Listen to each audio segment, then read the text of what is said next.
네, 우리 1장, 2장에서 우리 열방, 여러 나라들, 그리고 유다, 또 이스라엘에 대한 심판 메시지를 예고했습니다.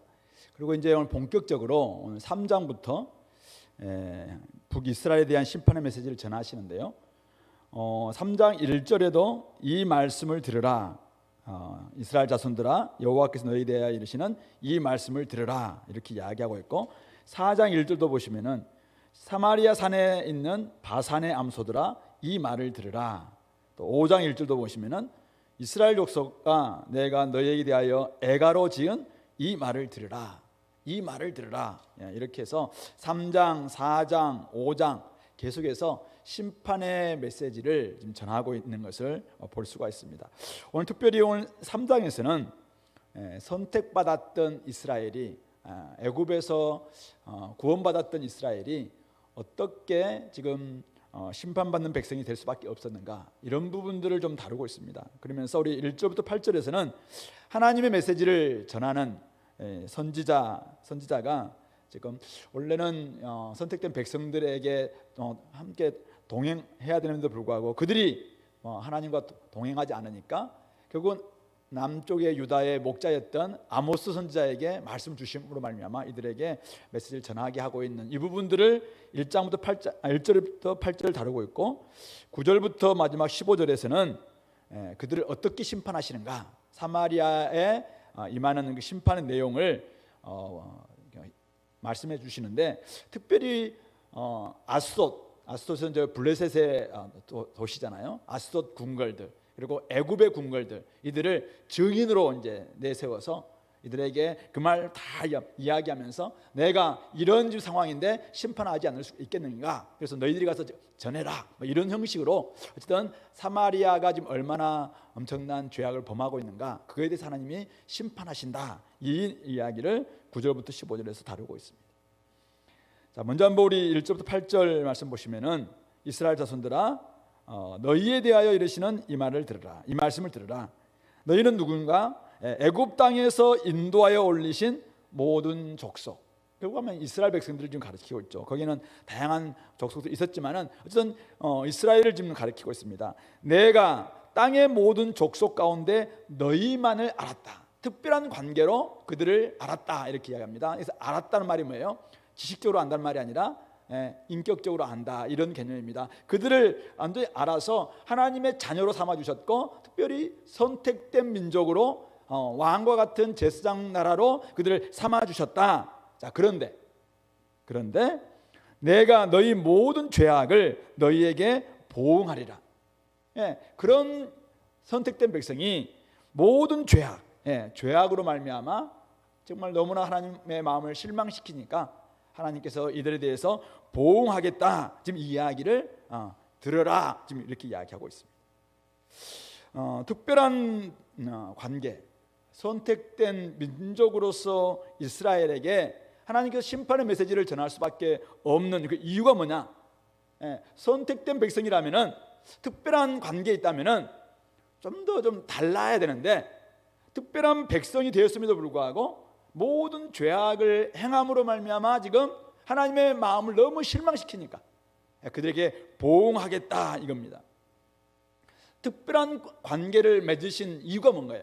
우리 출애굽기 19장에 보면은 이제 그들을 모든 세계가 다 하나님의 백성이에요. 세계가 다 내게 속하였지만은 너희들을 지금 애굽에서 구원하여서 지금 이렇게 제사장 나라를 삼으신 것은 그들을 통해서 결국 온 세상을 구원하고자 하는 하나님의 큰 뜻 가운데 이스라엘을 좀 택해 주신 것이죠. 그러므로 말미암아 이스라엘 백성들은 세상에 대해서 제사장의 역할들을 감당해야 되고, 정말 하나님이 택하신 족속답게, 그의 소유된 민족답게 거룩한 나라로서 달라야 되는데, 다르기는커녕 어떻게 무슨 특별한 면허를 받은 것처럼, 특권을 받은 것처럼 죄악을 행했다는 것입니다. 그래서 하나님께서는 그거에 대해서 지금 심판하시겠다, 그 이야기를 하고 있는 것이죠. 그러면서 오늘 3절부터 8절에는 수사 의문문, 레토릭 퀘스천이라고 하는 수사 의문문을 아홉 가지 정도 지금 던지고 있습니다. 그러니까 오늘 이 아모스 선지자가 하나님께서 이 사마리아에 심판의 메시지를 전하지 않을 수 없는 이유, 계속 지금 비꼬는 투로 이제 의문문을 그들이 질문을 던지는 것입니다. 한번 들어보십시오. 자, 우리 3절이 나왔죠. 두 사람이 뜻이 같지 않은데 어찌 동행하겠는가? 두 사람이 지금 동행을 해야 되는데 하나님과 이스라엘이겠죠. 동행을 해야 되는데 뜻이 같지 않아요. 그러니까 더 이상 동행할 수 없다 이 말이겠죠. 사자가 움킨 것이 없는데 어찌 수풀에서 부르짖겠느냐. 하나님께서 심판의 메시지를 지금 포유하는데 이것은 지금 움킨 것이 있다는 거예요. 그래서 이것을 지금 어떻게 다 찢겠다 이 말이죠. 심판에 지금 임박했다 이런 의미를 담고 있는 것 같습니다. 젊은 사자가 잡은 것이 없는데 어찌 굴에서 소리를 내겠는가. 지금 젊은 사자가 먹이를 좀 잡아서 지금 아무도 건드리지 못하도록 으르렁 하고 있다는 것입니다. 그리고 덫을 땅에 놓지 않았는데 새가 어찌 거기 치겠는가.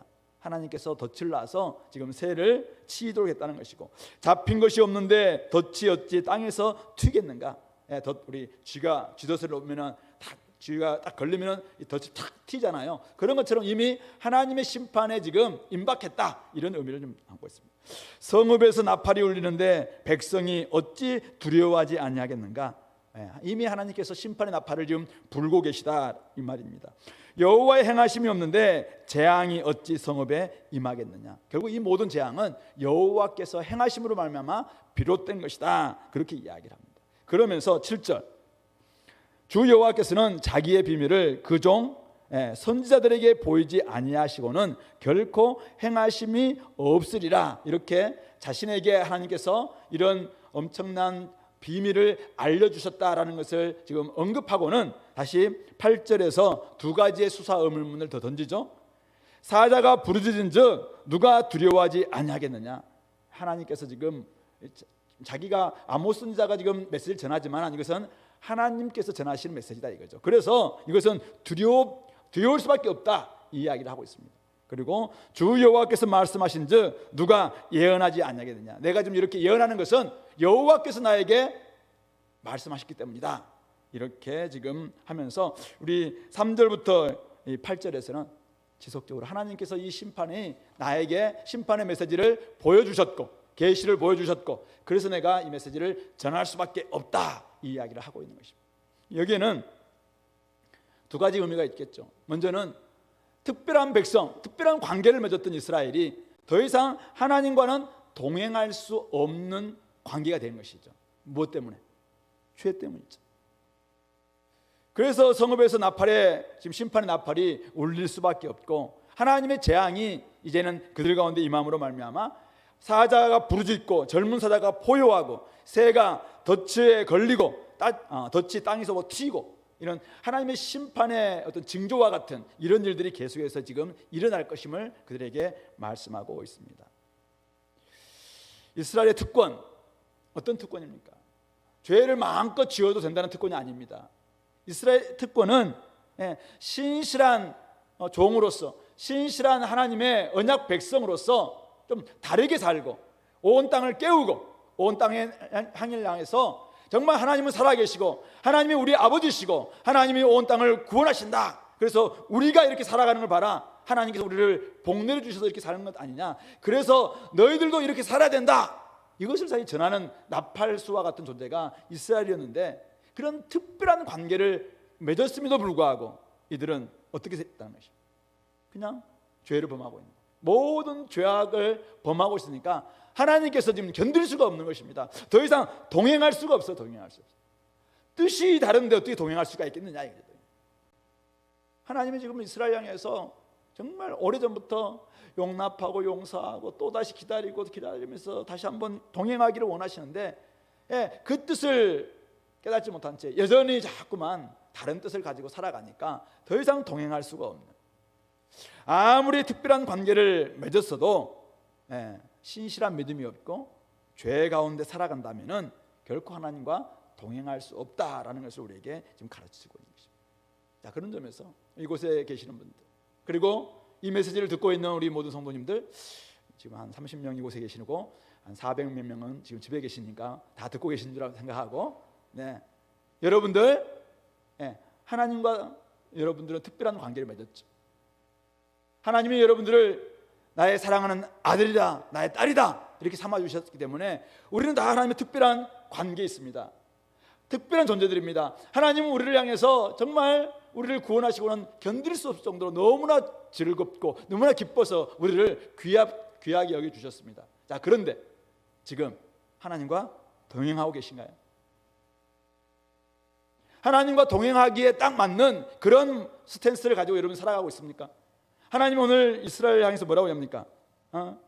첫 번째 질문이 두 사람의 뜻이 같지 않은데 어찌 동행하겠느냐. 하나님이 같이 가고 싶은데 뜻이 안 맞아요. 하나님은 이리 가자 하는데 이스라엘은 자꾸 저쪽으로 가고 있습니다. 하나님은 이게 맞다라고 이야기하는데 이스라엘은 자꾸만 아니다, 이게 맞다라고 이야기합니다. 그러니까 동행할 수가 없는 것입니다. 오늘 우리가 하나님의 특별한 자녀잖아요. 하나님은 언약 백성이잖아요. 새롭게 우리를 언약 백성으로 삼아주시면서 이제는 나가서 진짜 서로 사랑해라. 그래서 세상이 너희들이 정말 내 제자인 줄을 알게 해라. 이게 사랑의 명령이죠. 사랑의 명령. 그리고 모든 족속으로 제자를 삼으라. 그래서 내가 너에게 분부한 모든 것을 가르쳐 지켜라, 지키게 하라. 이게 하나님이 우리에게 주신 지상명령이고, 사랑의 명령과 지상명령 우리에게 주셨습니다. 이걸 가지고 우리가 살아가면서 진짜 주님의 뜻을 우리가 부합하며 살아가고 있느냐. 하나님은 정말 우리가 지난 주일날 봤던 말씀처럼 아버지 자비하신 같이 좀 자비하라고 이야기함에도 불구하고 아버지의 뜻은 끊임없이 야, 좀 원수까지도 좀 사랑해라 이렇게 늘 이야기하지만은 내 속에서는 전혀 아버지의 뜻을 좀 닮아내질 못하고 있어. 뜻이 다르니까 동행할 수가 없다는 것입니다. 어쩌면은 오늘 저와 여러분들이 우리 자신이 한번 내면을 한번 돌아봤으면 좋겠습니다. 그리고 우리 외적인 행동도 한번 돌아봤으면 좋겠어요. 내가 좀 진짜 하나님의 뜻을 내가 지금 알고 있는가, 하나님의 뜻과 맞게 이 길을 걸어가고 있는지 한번 동행해봤으면 좋겠습니다. 이 시간에 하나님의 마음은 무엇일까요? 우리가 함께 하나님을 예배하고 하나님을 찬양하고 하나님께 기도하고 하나님과 더불어 살아가는 것, 이거 하나님께서 원하지 않겠습니까? 하나님은 진짜 우리와 함께 동행하시겠다고 약속하셨고 임마누엘로 우리 가운데 오셔서 세상 끝날까지 함께 하시겠다 이렇게 약속하셨는데 자꾸 우리 마음이 다른 데 가 있어요. 그렇다면 결국 동행할 수가 없다는 것입니다. 그리고 지금 동행하지 않는다면 오늘 이스라엘 보세요. 예, 동행하지 않는 그 삶에는 뭐가 임해요? 재앙이 임할 수밖에 없어요. 따라서 동행하지 않고 있다면 어쩌면 이미 재앙이 시작되고 있다라는 사실을 우리가 정말 좀 경고 메시지 들었으면 좋겠습니다. 죄가 있다면 빨리 돌이키고, 내가 하나님과 동행하지 못하게 만드는 나에게 어떤 요소가 있는가. 정말 내 자꾸만 죄가 있어서 하나님 자꾸 이렇게 정말 들어오지 못하게 만들고 내치게 만들고 끊임없이 나의 욕심대로 살아가려고 하는 이런 모습들, 이것은 하나님과 동행할 수 없는 어떤 요인일 겁니다. 그런 점에서 죄가 있다면 하루빨리 회개하시고, 이 시대가 아무리 자기를 위해 살아가고 죄를 쫓아서 살아간다 할지라도 우리는 하나님을 쫓아서 하나님과 동행하는 그런 삶을 살아낼 수 있게 되기를 바랍니다. 오늘 선지자는 오늘 7절 말씀 보니까 주 여호와께서는 자기 비밀을 그 종들에게 보이지 아니하시고는 결코 행하심이 없으시나, 이렇게 하면서 그가 하나님이 자기에게 보이신 이 비밀을 이제는 사명으로 여기고 하나님께서 말씀하신다 하면서 강하게 이 말씀을 막 예언하고 있습니다. 어쩌면은 지금까지 하나님은 이스라엘 향해서 끊임없이 그냥 구애하듯이, 야, 너희들이 나의 나팔수가 되어달라. 야, 나의 뜻을 좀 세상에 좀 전해달라. 너희들의 삶을 통해서 세상에 좀 전해라. 야, 너희들이 나가서 좀 전해라. 너희들이 좀 해달라. 끊임없이 요청합니다. 그런데 그냥 죄 가운데서 여전히 거룩한 삶이 아니라 세속적이고 헛된 삶을 사니까 하나님이 지금 자기 종 선지자를 불러서 저기 좀 남쪽에서 목자로 지내고 있었던, 뽕나무를 재배하고 있던 지금 아모스를 불러서 그에게 지금 메시지를 주고 있습니다. 그러면서 이 메시지를 가지고 좀 전파하라 이렇게 이야기. 그럴 때 이 아모스가 어떻게 합니까? 백성들이 듣든지 아니 듣든지 이 말씀을 전할 수밖에 없는 것이죠. 그래서 주 여호와께서 말씀하신즉 누가 예언하지 아니하겠느냐, 이렇게 하면서 그가 지금 막 예언하고 있는 것입니다. 오늘 우리들에게도 하나님께서는 이 놀라운 비밀을 맡겨주셨죠. 바로 복음의 비밀을 맡겨주셨습니다. 심판과 구원의 메시지가 들어있는 복음의 비밀을 우리에게 맡겨주셨습니다. 비밀을 맡은 자로서 우리의 태도는 무엇입니까? 우리 고린도전서 4장 1절 2절, 사람이 마땅히 우리를 그리스도의 일꾼이요 하나님의 비밀을 맡은 자로 여길지어다. 그리고 맡은 자에게 구할 것은 충성이니라. 우리는 그리스도의 일꾼입니다. 그리고 하나님의 비밀을 맡은 자입니다. 우리는 하나님의 비밀을 맡은 자로서 복음, 바로 구원과 심판의 메시지가 들어있는 이 복음을 가지고 우리는 그 맡은 일에 충성해야 됩니다. 우리를 맡기신 분께 충성해야 됩니다. 그래서 우리는 충성을 다해서 이 복음을 듣든지 아니 듣든지 다양한 방식으로 전파하는 것입니다. 9장에서는 이렇게 얘기합니다. 내가 복음을 전할지라도 자랑할 것이 없으면 내가 부득불할 일입니다. 만일 복음을 전하지 않으면 내게 화가 있을 것이로다. 바울 사도는 자신에게 이 복음의 비밀을 맡겨주신 주님의 뜻을 생각하면서 이 복음을 전하지 않는다면 이것은 나에게 화가 있을 것이다. 이것은 부득불 내가 할 일이다. 이렇게 이야기하면서 여러 사람에게 여러 모양으로 복음을 전파합니다. 여러 사람에게 여러 모양으로. 왜요? 여러 사람을 아무쪼록 한 사람이라도 구원하기 위해서 여러 사람에게 여러 모양으로 복음을 전하는 그런 모습을 보이고 있는 것입니다. 그런 점에서 우리 공동체, 우리 주님의 일꾼을 키운다라 할 때 첫 번째가 바로 복음의 일꾼입니다. 구원의 길을 자세히 가르쳐주는 복음의 일꾼이 되는 것, 바로 우리가 소망하는 바이고 우리 비전이자 우리 교회가 계속해서 키우려고 하는 그런 일꾼입니다. 그런 점에서 오늘 이곳에 있는 우리 모든 성도님들은 복음의 일꾼이 되기를 소망합니다. 진짜 우리에게 맡겨주신 이 복음을 가지고 여러분들이 할 수 있는 방식이 무엇이라면 나한테 맡겨주신 이 복음, 그리고 나에게 맡겨주신 그분께 우리가 충성한다는 마음을 가지고 어떻게 하겠습니까? 내가 할 수 있는 일은 이것입니다. 그러면 여러분들이 그런 방식을 가지고 하십시오. 여러분들이 잘할 수 있는 게 뭔가요? 그걸 가지고 어쨌든 삶으로 보이든지 말로 보이든지 글로 보이든지 글로 전하든지 아니면 뭐 영상으로 하든지 간에 어쨌든 여러분들 주위에 있는 사람들에게 나에게 맡겨준 이 복음을 전하는 일, 듣든지 아니 듣든지 어쨌든 전하는 일. 뭐 의사라면은 우리가 어쨌든 환자들 주사 안 맞는다도 아무리 아프다면 뭐 어쨌든 이 사람에게 처방도 내려줘야 되고 치료하는 게 사명 아니겠습니까? 우리에게 사실은 맡겨주신 일들이 바로 그런 일들이라는 것입니다. 한 사람이 죽어가고 있습니다. 그런데 그 사람이 뭐 싫어해요. 근데 죽어가는 것을 그대로 볼 것이냐 이거죠. 우리가 맡겨진 일이 뭡니까? 이 사람을 살려라. 너에게 이 메시지를 주겠다. 이것을 우리에게 맡겨주지 않았습니까? 그렇다면 내가 할 수 있는 방식이 뭐냐 이거죠. 내가 잘할 수 있는 은사가 무엇입니까? 하나님 나에게 주신 능력이 뭔가요? 여러분 나에게 주신 지식이 뭔가요? 그것 가지고 다양하게 우리가 한번 해서 전하면 되는 것 아니겠습니까? 그런 점에서 우리가 충성하고 있느냐, 충성하고. 오늘 아모스 선지자는 하나님이 나에게 이 비밀을 맡겨주시니까 내가 전하지 않을 수가 없다. 이미 하나님께 나에게 말씀하시니까 누가 예언하지 아니하겠느냐. 그러면서 그가 강하게 지금 전하고 있는 것입니다. 그런 점에서 오늘 우리 공동체, 우리 이곳에 있는 모든 분들 나가서 막 목사님이 지금 막 노방전도 하라 이 말이구나. 그 말 아닙니다. 제가 지금 잘할 수 있는 노방전도 잘하신 분들 가서 하십시오. 그러나 여러분들 관계전도 잘하신 분들은 관계전도 하시기 바랍니다. 친구한 사람을 품고 계속해서 여러분들이 기도하기를 원합니까? 하시기 바랍니다. 여러분들 글을 잘 쓰십니까? 글로 한번 여러분들이 또 뭐 SNS에다가 쓰든지 간에 한번 전하시기 바랍니다. 여러분들 그림을 잘 그리십니까? 한번 하시기 바랍니다. 여러분들이 몸으로 뭐 잘 표현하십니까? 그러면 그걸로 한번 해보시기 바랍니다. 어쨌든 간에 내가 나에게 맡겨준 이 일들을 지금 한번 전해보겠다. 여러 사람에게 여러 모양으로 어쨌든 여러 사람 중에 한 사람이라도 내가 한번 구원해 보려는 이 마음, 이걸 가지고 간절하게 하나님께 간구하면서 한번 해보자 이것입니다. 하나님과 동행하면서 받은 메시지가 있음에도 불구하고 오늘 하나님 나에게 동행하면서 매일 동행하는데 우리에게 말씀을 주십니다. 오늘 네가 네 옆에 있는 친구에게 야, 너가 잘 알고 있는 그거 한번 전해줘라. 받은 메시지가 있어요. 근데 입이 안 떨어져.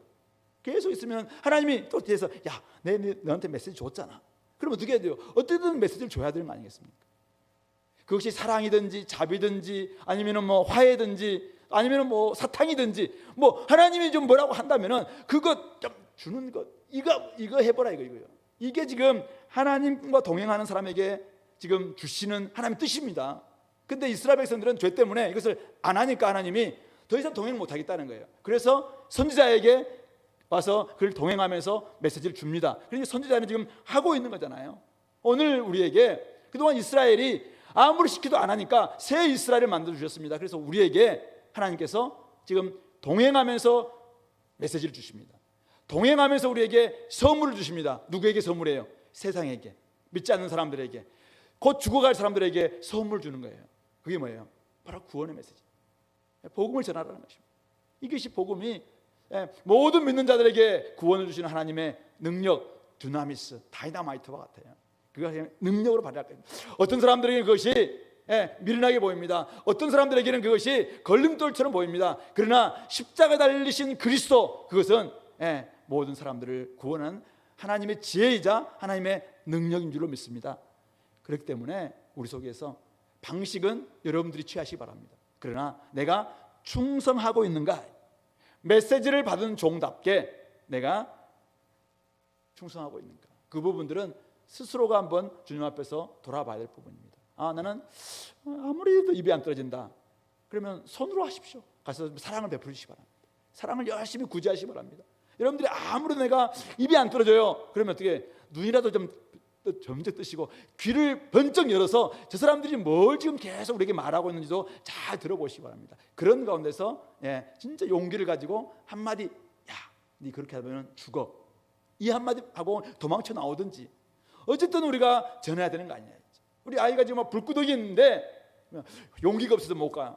불구덩이 있는데 그런 사람이 어디 있어요? 가서 어쨌든 끌고 오든지, 말을 안 듣는다 할지라도 그냥 끌고 나오든지 해야 되는 거 아니냐 이거죠. 그런 점에서 오늘 하나님이 동행하시면서 오늘 메시지를 주신다면은 오늘 선지자처럼 어쨌든 해야 되는 것, 이것이 우리의 사명이고 충성이다라는 사실을 기억하시고 그렇게 나아갈 수 있게 되기를 소망합니다. 두 번째는 이제 9절부터 15절인데요. 오늘 이 왕실, 사마리아 왕실에 대한 심판의 메시지가 임하는데, 자, 먼저 아스돗 궁궐들, 아스돗은 저 블레셋의 한 도시예요.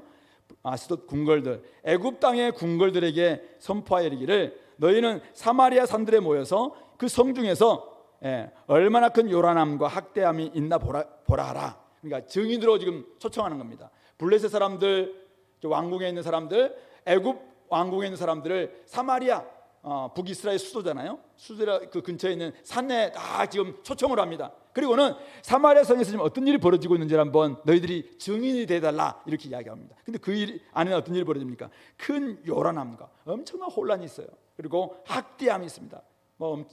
힘 가진 사람들이 가난한 사람들을 막 학대하는 일이 있다는 것입니다.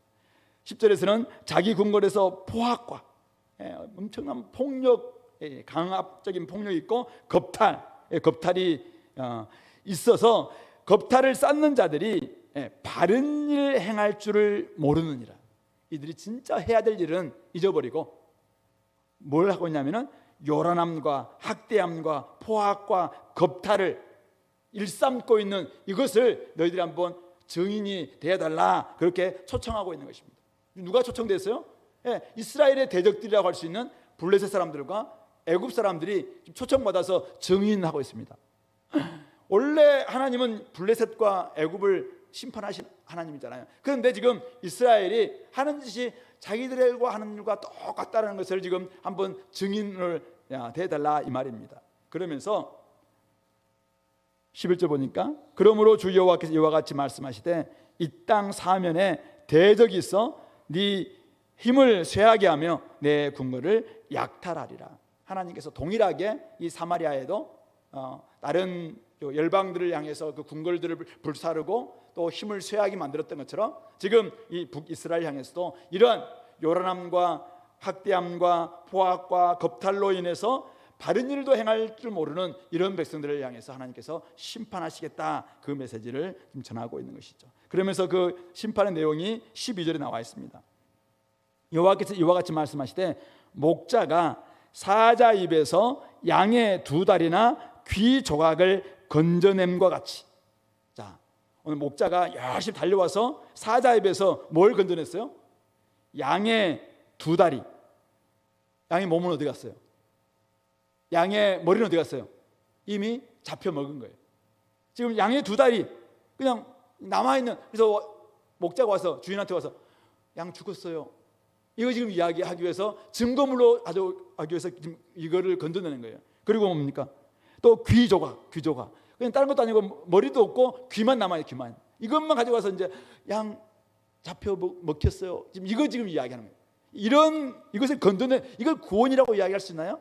심판당했다라는 증거로 지금 보여주기 위한 거죠. 마찬가지로 사마리아에서 침상 모서리에나 걸상의 방석에 앉은 이스라엘 자손도 건져냄을 입으리라. 그래서 이것을 어떤 사람들은 이제 이게 구원에, 하나님께 구원하신다는 의미다 이렇게 설명하는데, 아무리 봐도 앞에서 뭐뭐 같이 나왔잖아요. 그러니까 앞에서 결국은 양을 어떻게, 양이 구조된 게 아니잖아요. 이미 잡혀 먹고 2다리와 지금 귀 조각만 건져내서 증거가 되는 것처럼, 죽었다라는 증거로 삼은 것처럼, 결국 사마리아에서 일어나고 있는 침상 모서리 그리고 걸상의 방석에 앉은 이스라엘이 구원받는다. 이것은 조금 다른 번역은 좀 다르게 되어 있어요. 결국은 여기서 사람들이 구원받는 게 아니라 침상 모서리나 걸상의 방석만이 구원받는, 그러니까 이스라엘이 얼마나 막 부귀영화를 누렸고 향락과 사치가 일삼았는데, 이들이 구원받은 것은 사람이 아니고 결국 침상 모서리나 그냥 걸상의 방석 정도밖에 구원받지 못하는, 그게 다 멸망할 수밖에 없다라는 것을 지금 보여주고 있는 이야기입니다. 이렇게 심판하시겠다라는 것을 말하고 있는 것입니다. 지금 여로보암 2세 북이스라엘의 가장 강력한 강성한 나라였을 때인데, 그래서 그들은 막 부귀영화를 누리고 향락과 사치를 일삼던 바로 그런 시대입니다. 근데 하나님께서 그 모든 것들을 쇠하게 만들고, 그리고 망하게 만들고, 그리고 그냥 구원 얻는 것처럼 하지만은 결국은 그냥 심판받는 것의 가운데서 진짜 뭐 그냥 2다리 또 귀 조각 정도 그냥 건짐받아서 하나님이 이렇게 심판하셨다라는 것을 보여주는 것 같은 이런 결과가 찾아올 것이다, 그런 이야기를 하고 있는 것입니다. 그러면서 13절, 주 여호와 만군의 하나님의 말씀이니라. 너희는, 이 너희가 누굽니까? 바로 아스도 사람들과 애굽 땅 사람들이죠. 그러니까 블레셋 사람들, 그다음에 애굽 사람들, 너희는 듣고 야곱의 족속에 가서 한번 증언해라. 그러니까 아무리 지금 선지자고 이야기해도 안 듣고, 또 그들은 자기들이 바른 일을 행할지도 모르니까 저 이방 나라 사람들이, 원래 대적들이, 그들이 와서 하나님께서 이렇게 심판하신다는 이야기를 증언하도록 말하고 이야기하고 있습니다. 내부 사람들이 아무리 심판의 메시지를 이야기하고 깨어나라고 이야기하고 너희들 이렇게 하면 망한다라고 이야기해도 안 들을 때는, 밖에 있는 사람들을 하나님께 일으켜서 야 너희들 그렇게 하면 망해, 이렇게 지금 전하도록 만들고 있는 것입니다. 그 내용이 뭔가요? 오늘 14절 15절입니다. 내가 이스라엘의 모든 죄를 보응하는 날에 베델의 제단들을 벌하여 그 제단의 뿔들을 꺾어 땅에 떨어뜨리고, 이거는 종교적인 심판이죠. 베델의 제단, 베델과 단에 송아지 우상을 만들고, 그것으로 말미암아 북이스라엘이 철저히 세속적인 그런 나라가 되는데 아주 기여했던 곳이 바로 이 베델의 제단입니다. 이 베델의 제단을 벌하고 제단의 뿔들, 그곳에 뭐 자기들이 이제 뿔만 잡으면은 우리는 안전하다라고 했던 그 모든 뿔들 다 땅에 떨어뜨리겠다, 종교적인 부분들을 심판하시겠다, 그렇게 이야기하고 있고, 그리고 겨울궁과 여름궁을 치리니, 이 왕들이 자기들의 궁궐이뿐만 아니라 겨울궁이 있고 여름궁이 있어요. 근데 그 궁들에는 상아로 아주 엄청난 비싼 이 상아들로 아주 뭐 치장 만들고, 또 조각에서 만들었던 이런 아주 럭셔리한 이 궁들로 이제 만들어놨는데, 이런 것들이 다 파악이 될 것이고 큰 궁들이 무너질 것이다. 결국 하나님께서 아까 종교적으로 심판할 뿐만 아니라 그 잘못된 종교로 말미암아 이들의 삶까지도, 그러니까 베델의 종교에서 나오는 것은 기복주의 신앙이었거든요. 철저히 자기의 욕망을 부추기는 그런 종교가 베델의 종교였어요. 바로 거기에서 나온 삶의 모습은 뭡니까?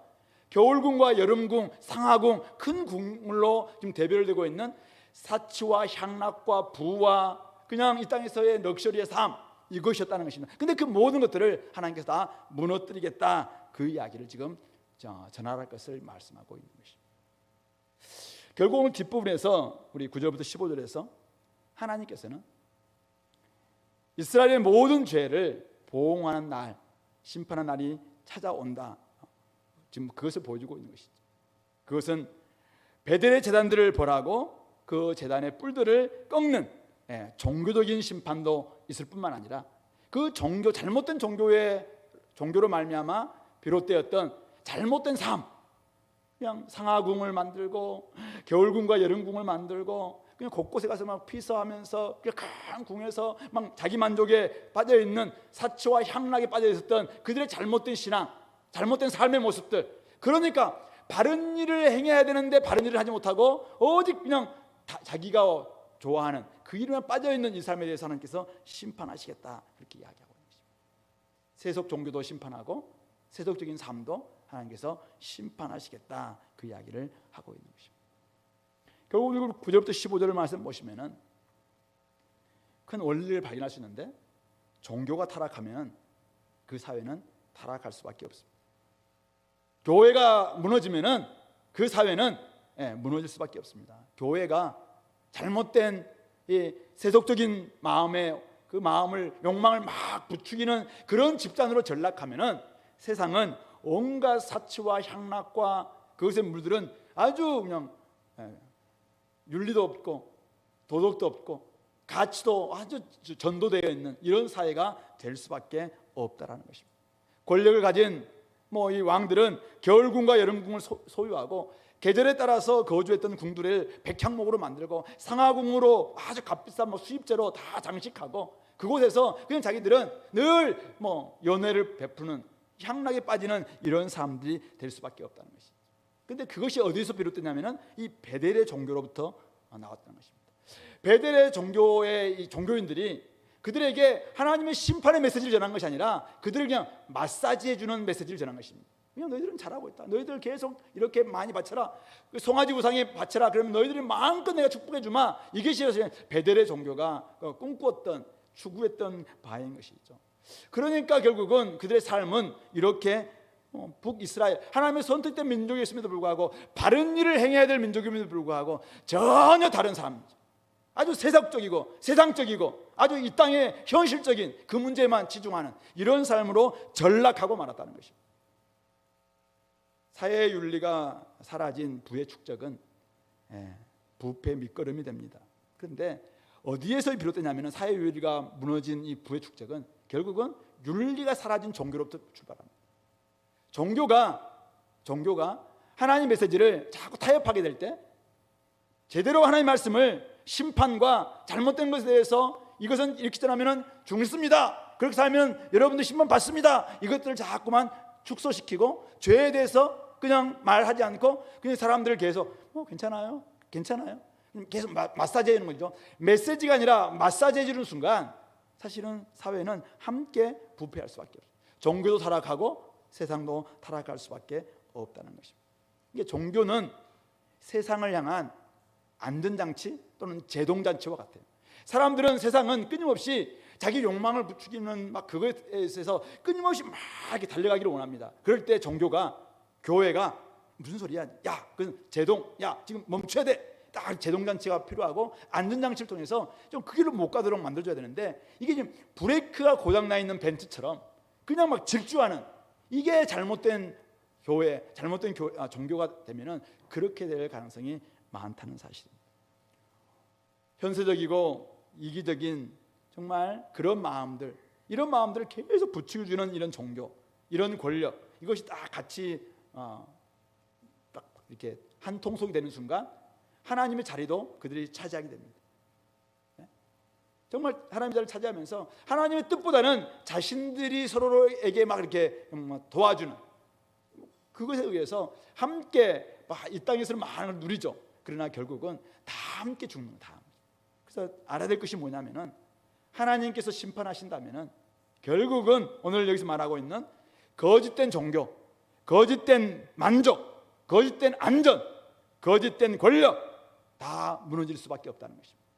그런 점에서 저는 우리 교회가 사실은 이 아모스와 같은 이런 성경을 대할 때마다 우리가 정말 제대로 좀 하고 있는가, 우리가 좀 바르게 살고 있는가, 이런 부분들을 철저히 한번 돌아봐야지 않겠나 이런 생각을 하게 됩니다. 오늘 말씀을 이제 맺으려고 하는데요, 오늘 3장 전체 어떤 메시지였습니까? 하나님과 특별한 관계에 있었던, 특별한 관계를 맺었던 이 북이스라엘에 대한 심판의 메시지가 오늘 3장의 전체 내용입니다. 특별한 관계였습니다. 애굽에서 불러 인도해 놓으면서 하나님은 내가 너희들만 알았다 할 정도로 하나님은 특별한 민족, 특별한 족속, 특별한 관계를 맺었던 관계가 바로 하나님과 이스라엘의 관계였습니다. 자, 그런데 이들은 그 특별함을 자신들의 욕망을 채우는데, 자신들이 마음껏 사는데, 뭐 어떤 정치인의 아들이 자기 아버지 백 믿고 마음껏 그냥 막 사는 그런 모습들을 막 지탄받는 것처럼, 하나님만 백 믿고, 하나님이 우리를 특별한 백성으로 삼아주셨다, 하나님이 우리를 선민으로 삼아주셨다, 이 백만 믿고 그냥 온갖 죄를 다 저지르는 거예요. 이거에 대해서 하나님이 뭐 괜찮아, 너는 내 자식이니까 이렇게 하시는 분이신가요? 아니라는 것입니다. 더 많은 책임을 묻겠다, 더 많은 책임. 그러면서 심판의 메시지를 선지자로부터 지금 나오는 것이 아니라 바로 아수돗 사람들이죠, 애굽 사람들, 외부자들로부터도 들리게 해줄 거다, 그렇게 이야기하고 있습니다. 오늘 한국교회가 잘못될 때 있잖아요. 우리 한국교회가 더 이상 우리 안에서 자정 능력이 사라지면은 우리는 어떻게 됩니까? 우리는 괜찮은 줄 알고 있어요. 우리 잘 살고 있다고 생각해요. 그럴 때 우리는 밖에 있는 저 세상 사람들이 뭐라고 이야기하고 있는가, 밖에 저 신문과 밖에 있는 저 사람들이 우리를 향해서 뭐라고 하고 있는가, 어쩌면 이것을 하나님이 주시는 메시지로 사실 귀담아 들어야 될 때가 올지도 몰라요. 그런 점에서 정말 하나님의 특별한 관계에 있음에도 불구하고 내가 요즘 어떤 관계, 어떻게 살고 있는가, 이걸 돌아보시고 오늘 선지자가 어떻게 말씀하실까, 이 말씀을 좀 귀담아 들었으면 좋겠고, 또 세상이 우리를 향해서 뭐라고 말씀하고 있는가, 뭐라고 하고 있는가, 이런 부분들도 아프게 들을 수 있는 우리 공동체가 될 수 있길 바랍니다. 특별히 제가 오늘 보니까 하나님과 바른 관계를 맺지 못하게 만드는 요인이 한 3가지 정도 있을 것 같아요. 바로 첫 번째 요인은 세속 종교입니다. 종교가 우리의 마음과 정신을 빼앗아가는 거죠. 세속 종교는 철저히 세속적인 욕망을 부추기는 종교입니다. 종교성도 굉장히 많아요. 종교적인 형식도 굉장히 종교적이에요. 어떤 이상한 사이비 종교 보면은 얼마나 종교적인지 몰라요. 형식과 종교성 하나는 끝내줍니다. 근데 뭘 강조해요? 철저히 우리의 욕망을 부추기죠. 우리가 막 욕심대로 다 될 것을, 기복주의를 엄청 강조하는 이것이 바로 세속 종교입니다. 자기 자신이 제일이라고 생각합니다. 현세적이고 자기 중심적인 복을 강조합니다. 남들을 위해서 헌신하는 거, 이것은 그냥 남들 일이라는 것입니다. 이런 종교에 빠지면은 어떻게 됩니까? 아무리 많은 시간을 종교 행위에 투자한다 할지라도 하나님을 사실은 배격할 뿐입니다. 하나님을 만날 수도 없어요. 하나님과 동행할 수 없습니다. 세속 종교가 우리의 마음과 정신을 빼앗아갑니다. 두 번째는 세상적인 삶의 방식이 우리의 정체성을 흔들죠. 여기서 말하고 있는 향락과 사치, 이런 것들입니다. 소위 말해서 놀고 싶고 편하고 싶고 안락하고 싶은 것, 이건 인간의 기본적인 욕구입니다. 그런데 우리는 하나님이 우리가 선물로 주시는 시간을 통해서 잘 놀 수 있고 또 잘 편하게 지내고 안락한 삶을 추구하는 것, 하나님 선물일 때 우리가 마음껏 할 수 있어요. 근데 이게 우상이 되는 순간, 이것을 우상으로 딱 해요. 이거 딱 우상이 되는 순간 어떤 일이 벌어집니까? 그렇다면은 하나님의 자리를 딱 끄차기 시작합니다. 얘가 우리의 편함이, 우리 안락에 대한 욕구, 이게 하나님의 자리를 딱 차지하니까 어떻게 됩니까? 주일 예배 나의 편함을 가로막는 거, 야 주일 예배 좀 비켜, 이렇게 이야기합니다. 주일 예배 너도 나의 행복을 위해서 좀 양보해야 돼, 이렇게 나오는 거예요. 그래서 주일 예배 나의 행복, 나의 편함과 나의 안락을 방해하는 요소라면 주일 예배 과감하게 버려야죠. 이렇게 될 수 있다는 거니까요. 내가 행복해야 주일 예배도 의미가 있고, 내가 행복해야 수요 기도에도 의미가 있고, 내가 행복해야 하나님도 의미가 있다. 이게 바로 오늘날의 세속주의의 삶의 방식입니다. 이것은 우리의 정체성을 흔들어 놓습니다. 우리의 정체성이 누구인지, 뭔지, 내가 진짜 하나님의 선택된 백성이고 이 땅 가운데 어떤 존재로 살아야 될지를 놓치게 만드는 마약과도 같은 거예요. 세속적인 하나님 주신 선물이라면 우리가 먹고 마시고 즐기고, 이것은 하나님이 주는 선물이니까 마음껏 즐길 수 있어요. 근데 그게 딱 중심을 차지하고 있어요. 그것만이 전부인 것처럼, 그게 정말 신인 것처럼 그렇게 하는 되는 순간 이건 이미 마약에 이미 사실은 맞은 사람 같아요. 그러니까 더 놀고 싶죠. 끊임없이 놀고 싶고, 맨날 놀아요. 맨날 놀고 싶고, 맨날 편하고 싶고, 언제든지 이렇게 주일 예배, 나의 이 편함을 방해하는 모든 것은 다 사탄과 같은 존재죠. 이게 바로 잘못된 세속적인 삶의 방식. 그리고 세 번째는 물질주의적인 가치관이죠. 이것은 세속 종교나 세상적인 생활 방식에 아주 기저에 깔려 있는 것인데요, 이것은 바로 물질이 최고다 이것입니다. 사람은 나를 좀 피곤하게 만들어, 사람은 나를 귀찮게 만들어. 그러니까 어떻게 합니까? 사람은 싫어요. 그러면서 물질을 좋아합니다. 동물이나 식물이나 사물이나 뭐 이런 것들 되게 좋아합니다. 왜? 이것들은 나를 귀찮게 하지도 않으면서 나한테 막 복 준다고 생각하는 것이죠. 그런 가치관의 중심 안에 들어가면 점점점 사람들에 대해서 무관심합니다. 나중에 무관심해지니까 가치롭게 여기지 않아요. 그래서 무가치하게 여깁니다. 무가치하게 여기는 순간 여기 나와 있는 것처럼 학대, 포악, 겁탈 얼마든지 할 수 있는 가능성이 있습니다. 왜냐하면 그 안에는 사람은 그냥 원자에 불과해요. 원자의 집단에 불과합니다. 유물론적 세계관이죠. 물질에 불과하다는 것입니다. 그러니까 사람 분석해 보면 물질이고 그 안에는 원자로 구성되어 있다, 이렇게 보는 거죠. 그러니까 결국 유물론입니다. 유물론. 이런 세계관은 결국 사람, 하나님의 형상대로 지음받은 사람을 무시합니다. 무가치하게 여깁니다.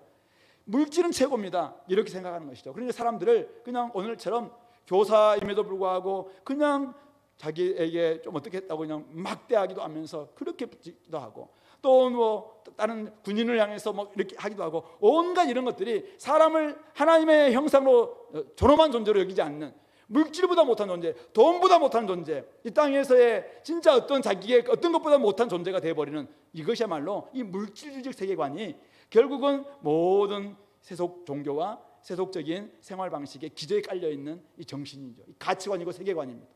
이것이야말로 오늘날 우리의 삶을 바른 삶, 바른 관계를 갖지 못하게 만들고 바른 일을 행하지 못하게 만든다는 사실이죠. 그런 점에서 오늘 저와 여러분들, 나의 마음과 나의 정신과 나의 가치관을 흔들고 있는 요인이 뭔가 한번 분석해 보시기 바랍니다. 그리고 내가 누구냐이죠. 나는 하나님이 나를 특별하게 세우신 특별한 왕입니다. 그리고 나는 하나님께 나를 통해서 바른 일을 행하도록 나를 지금 불러주신 진짜 하나님의 특별한 존재다. 이 사실을 놓치지 마시기 바랍니다. 그래서 하나님과 올바른 관계를 맺고, 사람들과 올바른 관계를 맺고, 세상과 올바른 관계를 맺고, 자신과 올바른 관계를 맺어야 됩니다. 그렇지 않으면 여러분들이 열심히 해서 얻은 성적, 공부, 성공, 성취, 그리고 이 땅에서 부귀영화 다 무너지고 만에 진짜 그때 부끄러움을 당할 수 있다는 사실을 기억하시기 바랍니다. 그런 점에서 오늘 하나님과 특별한 관계에 있는 저와 여러분들이 우리가 하나님의 왕같은 제사장답게 하나님의 아름다운 덕을 선전하는 이런 사명을 잘 감당했으면 좋겠고, 하나님과 동행하는 선지자적인 그런 교회답게 하나님께 받은 메시지 그때마다 다른 사람들에게 담대하게 좀 전하면서, 담대하게 좀 이렇게 들려주시면서 하나님 나에게 맡긴 사명을 감당하는 우리 공동체가 될 수 있기 바랍니다. 여러분들, 또 저는 특별한 사람들입니다. 정말 특별한 사명을 받은 사람들입니다. 특별한 존재들입니다.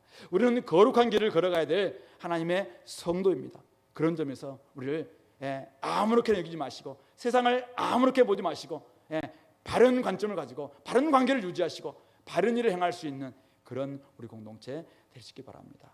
이 시간에 한번 기도하시면서, 혹시 여러분 속에서 내가 지금 멀어져 있는 모습들, 내 속에 여전히 지금 세속적인 종교나 세속적인 삶의 방식이나 세속적인 가치관이 나를 지금 물들게 하고 있다면 그런 부분부터 한번 점검하시고 회복하시고 하나님께서 기뻐하시는 그런 삶의 모습으로 나아가는 우리 공동체 되기를 바랍니다. 같이 한번 기도하겠습니다. 오늘 말씀을 좀 기억하시면서 하나님, 내 속에 있는 하나님과 동행하지 못하게 만드는 죄들 철저히 버리게 도와주시고, 나에게 맡겨주신 이 사명, 나를 특별하게 불러주신 이 관계 기억하면서 하나님, 내가 이 뜻대로 살아서 바른 일을 행하는 죄들 되게 달라고 같이 한번 기도하겠습니다.